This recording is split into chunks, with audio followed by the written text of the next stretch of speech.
لیکن یہ کیسے مسلمان ہیں اس میں ہمیں تھوڑا سا پیچھے جانا پڑے گا اور اسلام کی ہسٹری کو دیکھنا پڑے گا. بات یہ ہے کہ اسلام میں دو مسلمانوں کا ایک بار ٹکراؤ ہوا ہے. اس ٹکراؤ کی جگہ کا نام ہے کربلا. اس میں ایک طرف یزید تھا، ایک طرف امام حسین علیہ السلام تھے.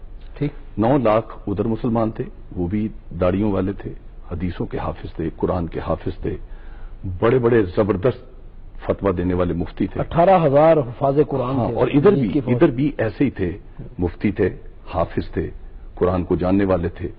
یہ دو اسلام تھے، دونوں کا ٹکراؤ ہوا.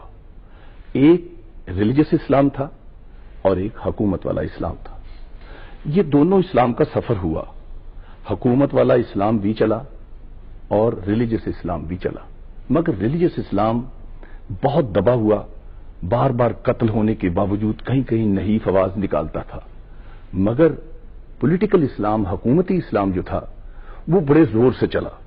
اور یزیدیت کے بعد مروان ابن الحکم آیا، اس کے بعد عبد الملک بن مروان آیا، اس کا 10 سال کا ٹینیور تھا. اس کے بعد حشام بن عبد الملک آیا، پھر سلمان بن عبد الملک آیا، پھر اس کے بعد یزید بن عبد الملک آیا، پھر ولید بن عبد الملک آیا، پھر عباسیوں کا دور ایک طویل عرصہ ہے چلتا ہوا. آخر کار یہ 110 سال کا عرصہ بنو امیہ کا رہا، 650 سال عباسیوں کا دور ہے. پھر اس کے بعد وہ آ گیا، نہیں ہلاکو خان آ گیا. ہلاکو خان کے بعد اس کا بیٹا زندہ شاہ آ گیا. زندہ شاہ کے بعد تیمور لنگ آ گیا. تیمور لنگ کے بعد بابر کے بعد ہمایوں کے بعد اکبر کے بعد شاہجہاں، پھر اورنگزیب، اور پھر اس کے بعد بہادر شاہ ظفر. پھر 200 سال انگریز کی حکومت، پھر پاکستان بنا. اب دیکھنے کی بات ہے کہ وہ اسلام جو حکومت کی طرف سے چلا ہے وہ کیسے ہم تک پہنچا ہے. اس وقت مفتی بھی تیار ہوئے، حافظ بھی تیار ہوئے، اور خاص قسم کا جینیسائیڈ کرنے والے لوگ تھے. قتل کرنا، بربریت کرنا ان کے لیے معمولی بات تھی. اور میں 1 سیکنڈ کے لیے عرض کر دوں کہ کربلا کا جو واقعہ ہوا تھا وہ واقعہ بڑا سخت تھا، لیکن ہم نے اسے سنی شیعہ میں تقسیم کر کے یہ کہا یہ شیعوں کا ہے، یہ سنیوں کا تعلق ہی کوئی نہیں. لیکن اس کے بعد اگلے سال 3 سال 2 ماہ 4 دن حکومت یزید کی رہی. لیکن ہوا یہ کہ دوسرے سال اس نے مسلم بن عقبہ کو بھیجا 12,000 سپاہی دے کر، جس نے آ کے مدینے کی مسجد کی اینٹ سے اینٹ بجا دی، اور مسجد نبوی میں 3 دن تک 12,000 گھوڑے بندے رہے اور 6 ماہ تک وہاں پر غلاظت صاف ہوتی رہی.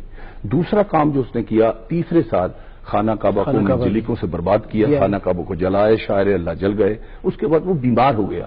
بیمار ہونے کے بعد اس کی 5 وصیتیں ہیں. اس کی آخری وصیت میں پڑھوں گا، باقی کوئی نہیں. اس نے آخری وصیت میں مسلم بن عقبہ نے لکھا ہے، جسے عزت و احترام سے لوگ دیکھتے ہیں مسلمان.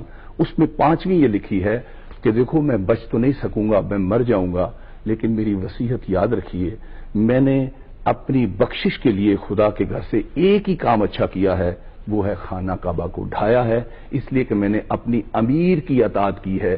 اور اس آیت کے تحت کی ہے وَأَطِیعُوا اللَّهَ وَأَطِیعُوا الرَّسُولَ وَأُولِي الْأَمْرِ مِنْکُمْ. اطاعت کرو اللہ کی، اطاعت کرو رسول کی، اطاعت کرو اولی الامر کی. میرا اولی الامر چونکہ یزید ہے، میں نے اس کی اطاعت کی، اس لیے اس جرم کے بدلے میں، اس نیکی کے بدلے میں جو خانہ کعبہ میں نے گرایا ہے، میں بخشا جاؤں گا. اب یہی ٹرانسمٹ آگے ہو رہا ہے، اور یہی صوفی محمد اسی مشن کو لے کے آگے چلے ہوئے ہیں. یہ مسجدوں میں بم مارنے والے کو باہر سے نہیں ہے، تمام بارگاہوں کو تباہ کرنے والے باہر سے نہیں ہیں. یہ وہی تعلیم ہے.